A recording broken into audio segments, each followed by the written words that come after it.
Réglementation sur l'intelligence artificielle dans l'Union européenne, partie 84. Afin de garantir la sécurité juridique, il est nécessaire de préciser que, dans certaines conditions particulières, tout distributeur, importateur, déployeur ou autre tiers devrait être considéré comme un fournisseur d'un système d'IA à haut risque et, par conséquent, assumer toutes les obligations correspondantes. Tel serait le cas si cette partie met son nom ou sa marque sur un système d'IA à haut risque déjà mis sur le marché ou mis en service, sans préjudice des dispositions contractuelles stipulant que les obligations sont attribuées d'une autre manière.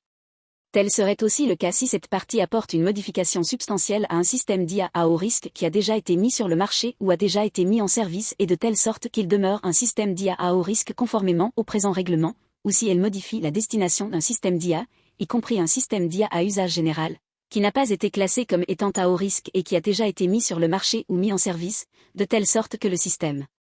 d'IA devient un système d'IA à haut risque conformément au présent règlement. Ces dispositions devraient s'appliquer sans préjudice de dispositions plus spécifiques établies dans certains actes législatifs de l'Union en matière d'harmonisation reposant sur le nouveau cadre législatif avec lesquels le présent règlement devrait s'appliquer.